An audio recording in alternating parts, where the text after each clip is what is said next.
भारतीय संविधान के अध्ययन के क्रम में आज की विषय वस्तु है भारतीय संविधान के संशोधन की प्रक्रिया, यानी कॉन्स्टिट्यूशनल अमेंडमेंट कैसे होगा। साथियों, आप जानते हैं कि अगर कोई संविधान समय के अनुसार परिवर्तनशील नहीं है तो वो बाधा बन सकता है, गत्या अवरोध उत्पन्न कर सकता है। अर्थात बदलती हुई परिस्थितियों के तहत संविधान संशोधन होना आवश्यक है, यानी संविधान के प्राविधानों को यदि बदलती हुई परिस्थितियों के तहत सामंजस्य नहीं रखा गया तो वो निरर्थक हो जाएगा। लेकिन यहाँ पर भारतीय संविधान निर्माताओं ने कनाडा की भांति या स्विट्जरलैंड की भांति संविधान संशोधन का दायित्व जनता पे नहीं रखा, बल्कि संविधान संशोधन के लिए एक विशेष प्रक्रिया का उल्लेख किया है, जो स्वयं संविधान के भाग 20 और अनुच्छेद 368 में उल्लेखित है। और ये जो संविधान संशोधन प्रक्रिया है भारतीय संविधान में, वो मुख्यतः प्रभावित है दक्षिण अफ्रीका के संविधान से। अर्थात भारतीय संविधान संशोधन प्रक्रिया वो दक्षिण अफ्रीका के संविधान से ली गई है। तो यहाँ पर साथियों समझते हैं कि आखिर संविधान लचीला होना चाहिए या दृढ़ होना चाहिए या दोनों का जो है मिक्सचर होना चाहिए। ये पाया गया, राजनीतिक चिंतक ये मानते हैं कि यदि संविधान बहुत लचीला होगा तो ये जो है, यानी कह सकते हैं कि बहुत जो है फ्लेक्सिबल यदि संविधान होगा तो ये राजनेताओं के हाथ का खिलौना बन जाएगा और वो अपने हितों के लिए इसको जब चाहेंगे तब बदल देंगे। दूसरा, यदि बहुत अधिक दृढ़ रखा जाएगा, रिजिड रखा जाएगा संविधान को, तो वो बदलती हुई परिस्थितियों के साथ सामंजस्य नहीं रखेगा। तो ऐसे में वो जो है विकास कार्यों में या राष्ट्र की प्रगति में बाधा भी उत्पन्न कर सकता है। तो ऐसे में जैसा कि जो है राजनीतिक चिंतक मानते हैं कि संविधान की व्यवस्था वैसे ही है जैसे कि अगर कोई वाहन निकल रहा है और पेड़ की टहनियाँ सामने आ जा रही हैं, तो पेड़ की टहनियों को अलग करके थोड़ा वाहन को निकाल दिया गया। यानी अगर लचीलापन है संविधान में तो वो जो है राष्ट्र की प्रगति के साथ सामंजस्य स्थापित कर सकेगा। तो भारतीय संविधान निर्माताओं ने जो संविधान संशोधन प्रक्रिया ली है वो वस्तुतः देखा जाए तो इंग्लैंड का जो अत्यंत लचीला संविधान है, यानी फ्लेक्सिबल कॉन्स्टिट्यूशन है। और इंग्लैंड के संविधान को लचीला इसलिए भी कहा जाता है क्योंकि वहाँ पर सामान्य जो है कानून निर्माण की प्रक्रिया और जो है संविधान संशोधन की प्रक्रिया के मध्य कोई भेद नहीं रखा जाता है। यानी जब चाहे तब संसद की, चूंकि वहाँ पर संसदीय सर्वोच्चता है और ये संसदीय सर्वोच्चता इतनी व्यापक है कि वो संविधान से ऊपर है। संविधान को जब चाहे वो इंग्लैंड में वो बदला जा सकता है, मात्र जो संसदीय प्रक्रिया है सामान्य उसके अनुसार। दूसरी ओर जैसे जो संघीय राष्ट्र हैं, खासकर आदर्श संघ हैं, यूएसए, ऑस्ट्रेलिया और स्विट्जरलैंड, वहाँ का संविधान अत्यंत दृढ़ है और वहाँ के संविधान संशोधन के लिए एक विशिष्ट प्रक्रिया अपनाई जाती है और उस विशिष्ट प्रक्रिया के तहत जो वहाँ के राज्य हैं उनकी विधायिकाओं का भी समर्थन लिया जाता है। तो उस दृष्टि से वो अत्यंत दृढ़ हैं यूएसए, ऑस्ट्रेलिया और स्विट्जरलैंड के संविधान। तो साथियों, यहाँ पर जो भारतीय संविधान में संविधान संशोधन की प्रक्रिया ली गई है उसमें ये कहा जा सकता है कि भारतीय संविधान में कुछ प्राविधान तो वैसे ही संशोधित किए जा सकते हैं जैसे कि इंग्लैंड में, यानी वहाँ पर सामान्य जो संसद अपने बहुमत से कुछ प्राविधानों को संशोधित कर सकता है, वहीं कुछ प्राविधानों को संशोधन के लिए बड़ी जटिल प्रक्रिया है और उनके वैसे प्राविधान तभी संशोधित होंगे जब संसद का विशेष बहुमत हो, साथ में कम से कम आधे से अधिक राज्यों की वो विधायिकाओं का अनुसमर्थन प्राप्त हो। तो इनका अध्ययन करते हैं। भारत में जो है जो भारतीय संविधान संशोधन प्रक्रिया है उसमें 3 जो है प्रकार हैं। पहला तो यही है कि साधारण बहुमत से जो संशोधन यानी सिंपल मेजॉरिटी के तहत जो संशोधन हो सकते हैं, उस दृष्टि से भारतीय संविधान एक लचीला संविधान है। और इसमें जो है भारत के संविधान के विविध अनुच्छेद, जिसमें भाग 1 में जैसे संघ एवं संघ राज्य क्षेत्रों का जो उल्लेख है और नए राज्यों का गठन, उनके नाम, क्षेत्र, सीमा, परिवर्तन संबंधी विधेयक, वो सभी जो है मात्र संसद साधारण बहुमत से संशोधित कर सकती है।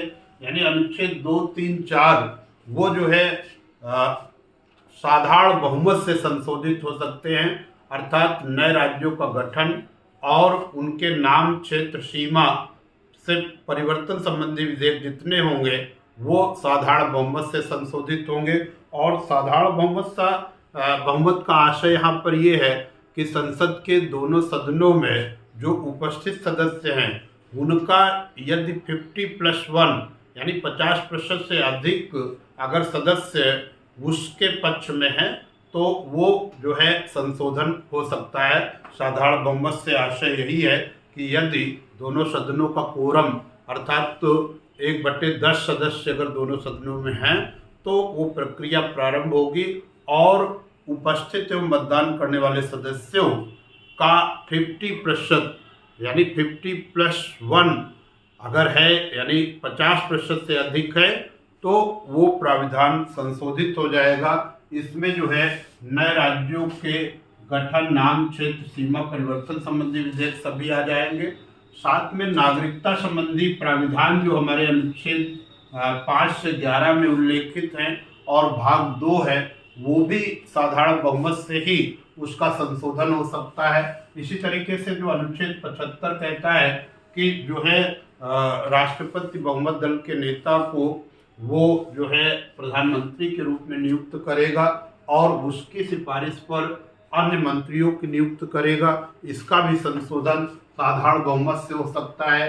जो संसदीय विशेषाधिकार दिए गए अनुच्छेद 105 में वो भी साधारण बहुमत से ही संशोधित हो सकते हैं। इसी तरीके से अनुच्छेद 125 और अनुच्छेद 148 का भी संशोधन वो साधारण बहुमत से संभव है। तो इस तरीके से स्पष्ट है कि भारतीय संविधान इन प्राविधानों को संशोधित करते समय वो अत्यंत लचीला है, लचीला संविधान कहलाएगा। ये इस दृष्टि से एक फ्लेक्सिबल कॉन्स्टिट्यूशन है, वो बिल्कुल इंग्लैंड की भांति है इन प्राविधानों के संशोधन करते समय। अब इसके बाद जो है विशेष बहुमत, जो संसद के दोनों सदनों का विशेष बहुमत है, स्पेशल मेजॉरिटी। इसमें पहली बात तो जो विशेष बहुमत है उसको समझ लेना जरूरी है। ये विशेष बहुमत का आशय ये है कि पहली बात तो सदन का बहुमत हो। ऐसा जब भी संशोधन आए तो सदन का बहुमत हो और उपस्थित एवं मतदान करने वाले 2/3 सदस्य वो जो है संविधान संशोधन के पक्ष में हो, तभी वो संशोधन हो सकता है। और विधेयक पारित हो जाने पर वो राष्ट्रपति की स्वीकृति मिलने पर ही वो अपेक्षित संविधान संशोधन हो सकता है।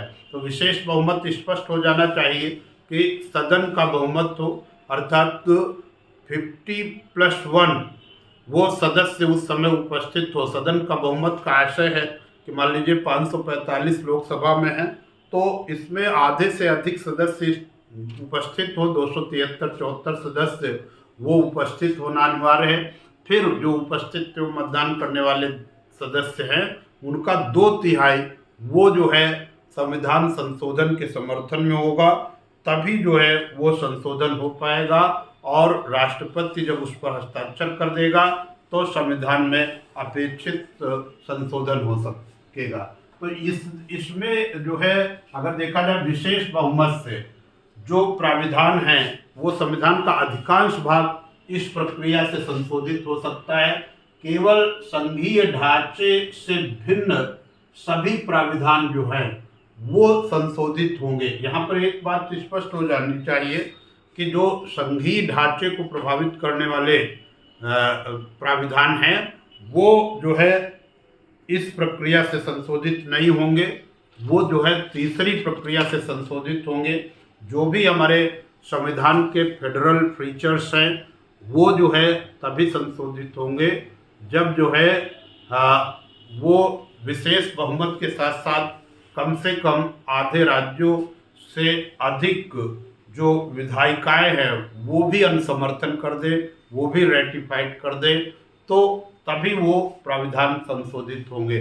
तो यहाँ पर साथियों जो संसद के विशेष बहुमत से यद्यपि संविधान के अधिकांश प्राविधान संशोधित होंगे, लेकिन वो प्राविधान नहीं संशोधित हो सकते जो है संघीय ढांचे को प्रभावित करते हैं। इसके लिए जो तीसरी प्रक्रिया है वो जो है संसद के विशेष बहुमत के साथ साथ कम से कम आधे राज्य विधानसभाओं का अनुसमर्थन से। ये इस दृष्टि में आप देखिए कि भारतीय संविधान वो जो है आदर्श संघों के संविधान के निकट पहुंचता है। जैसे यूएसए, ऑस्ट्रेलिया और स्विट्जरलैंड, वहाँ पर भी ये प्राविधान है कि भाई संविधान संशोधन अगर होगा तो विशेष बहुमत तो संसद का होगा ही, साथ में राज्यों का अनुसमर्थन होगा। तो भारतीय संविधान निर्माताओं ने ये जो तीसरी प्रक्रिया दी है उस दृष्टि में अगर हम देखें तो भारत का संविधान एक दृढ़ संविधान हो जाता है। दृढ़ संविधान यानी रिजिड संविधान बन जाता है ये, क्योंकि इसमें न केवल संसद का विशेष बहुमत आवश्यक होता है बल्कि आधे से कम से कम आधे से अधिक राज्यों की विधायिकाओं का अनुसमर्थन भी हासिल होना चाहिए। और ऐसे जो प्राविधान है भारतीय संविधान में वो 6 हैं। उन 6 प्राविधानों का संशोधन वो जो है संसद के विशेष बहुमत के साथ साथ कम से कम आधे राज्यों की विधानसभाओं के अनुसमर्थन की आवश्यकता होती है। इस दृष्टि से हम कहेंगे कि भाई ये भारतीय संविधान एक रिजिड कॉन्स्टिट्यूशन है। भारतीय संविधान एक रिजिड संविधान है वो इस दृष्टि से।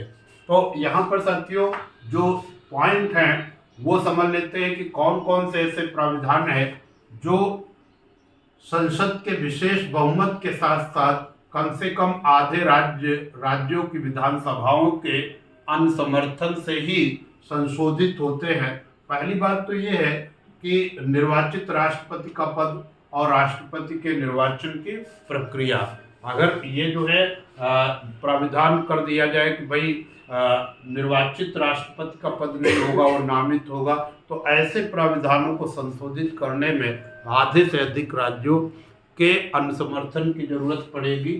साथ में जो राष्ट्रपति के निर्वाचन प्रक्रिया है अनुच्छेद 54-55 में, वो जो प्रक्रिया है उसको भी यदि हम संशोधित करते हैं तो हमें न केवल संसद का विशेष बहुमत, यानी पहली बात तो सदन में बहुमत में सदस्य उपस्थित हो, 50+1 सदस्य उपस्थित हो, और जो उपस्थित जो मतदान करने वाले सदस्य हैं वो जो है उनका 2/3 वो पक्ष में वोट दे तो एक विशेष बहुमत बनेगा, स्पेशल मेजॉरिटी बनेगी, और आधे से अधिक राज्यों की विधानसभाएं वो भी यानी 15 राज्य विधानसभाएं वो भी अनुसमर्थन दे दे, तो तब ये 54 और 55 वो संशोधित होगा, अन्यथा की स्थिति में संशोधन संभव नहीं होगा। इसके बाद जो है केंद्र संघ की कार्यपालिका शक्ति का विस्तार। यहाँ पर जो है जो एग्जीक्यूटिव पावर ऑफ फेडरेशन है या यूनियन है उसका अगर विस्तार करना है यानी अनुच्छेद 73 का संशोधन करना है तो भी वो विशेष बहुमत और कम से कम आधे राज्यों के अनुसमर्थन की आवश्यकता होगी। साथ ही अगला है कि राज्यों की कार्यपालिका शक्ति का विस्तार या संघीय न्यायपालिका के संबंध में जो प्राविधान है, यानी जो हमारा सुप्रीम कोर्ट है साथियों, वो न केवल सर्वोच्च अपीलीय न्यायालय है बल्कि वो एक फेडरल कोर्ट भी है, संघीय न्यायालय भी है। वहाँ पर जो आदर्श संघ है ऑस्ट्रेलिया, स्विट्जरलैंड, यूएसए, वहाँ पर जो संघीय न्यायालय होता है वो केवल राज्यों के बीच उठने वाले विवाद, एक और कुछ राज्य और दूसरी ओर संघ के बीच उठने वाले विवाद या संघ तथा राज्यों के बीच उठने वाले विवादों को ही सुनता है। लेकिन भारतीय जो सर्वोच्च न्यायालय है वो सर्वोच्च अपीलीय न्यायालय के साथ साथ वो संघीय न्यायालय भी है। तो वो पक्ष जो संघीय न्यायपालिका के प्राविधानों को प्रभावित करते हैं उन्हें जो है हम कहेंगे कि वो जो है ऐसे प्राविधानों का संशोधन हम केवल संसद के विशेष बहुमत के साथ साथ कम से कम आधे राज्यों के अनुसमर्थन से ही वो संशोधित होंगे। इसके साथ ही जो 7वीं अनुसूची है साथियों, आप जानते हैं कि केंद्र राज्य संबंधों में 7वीं अनुसूची का सबसे महत्वपूर्ण रोल है, क्योंकि इसमें 3 सूची जो उल्लेखित है, केंद्र सूची, राज्य सूची और समवर्ती सूची, उसमें विधायी विषयों का बंटवारा है और उन्हीं विधायी विषयों के बंटवारे के आधार पर अंततः कार्यपालिक संबंधों का संचालन होता है। तो ऐसे में 7वीं अनुसूची का अगर कोई विषय इधर उधर करना है तो उस पर भी विशेष बहुमत के साथ साथ आधे राज्यों का अनुसमर्थन जरूरी है। और अंत में स्वयं संविधान संशोधन प्रक्रिया यानी आर्टिकल 368, अनुच्छेद 368 जो है वो अगर उससे संशोधन करना है तो उससे संशोधित करने के लिए भी हमें यही तीसरी विशेष प्रक्रिया एडॉप्ट करनी पड़ेगी। अंततः स्पष्ट हो रहा साथियों कि पहली जो प्रक्रिया है वो साधारण बहुमत से प्राविधानों के संशोधन के लिए है और संविधान के कई भाग और अनुच्छेद हैं जिनका साधारण प्रक्रिया यानी जो संसद सामान्य रूप से कानून बनाती है वैसे ही प्रक्रिया से वो उन प्राविधानों का संशोधन कर सकती है। अर्थात हमारा संविधान उस दृष्टि से अत्यंत लचीला है और वो इंग्लैंड के निकट है। लेकिन अंत में जब हम देखते हैं कि जब जो है विशेष बहुमत के साथ साथ आधे राज्यों का समर्थन आवश्यक होता है तो ऐसे में फिर विशेष बहुमत की ज़रूरत पड़ती है। और इस दृष्टि से हम ये कहते हैं कि भारत का संविधान वस्तुतः वो लचीलेपन और दृढ़ता का अद्भुत सम्मिश्रण, ये पॉइंट महत्वपूर्ण है कि भारत का संविधान लचीलेपन एवं दृढ़ता का अद्भुत सम्मिश्रण है। ऐसा विश्व के संविधानों में नहीं मिलता। सम्मिश्रण है, एकमात्र ऐसा संविधान है जिसमें दोनों है, यानी rigidity as well as flexibility in constitutional amendment. तो भारत का संविधान वो जो है फ्लेक्सिबल और रिजिड दोनों है, लचीलेपन और जो है दृढ़ता का अद्भुत सम्मिश्रण है। और ये कह सकते हैं ना तो वो पूर्णतया लचीला है और ना ही पूर्णतया दृढ़ है, बल्कि वो संविधान निर्माताओं की एक परिपक्व सोच का जो है परिणाम है। और डॉक्टर अम्बेडकर भी इसके पक्ष में थे। उनका मानना था कि जो है संविधान अंतिम और निर्दोष नहीं हो सकता, अतः ऐसे प्राविधान यानी संविधान संशोधन की व्यवस्था जरूर लागू होनी चाहिए और वो इसके तहत कार्य होने चाहिए। अगला पॉइंट जो है इसमें विभिन्न प्रकार के जो अगला चरण है हमारा, उसमें हमारे महत्वपूर्ण संविधान संशोधन होंगे।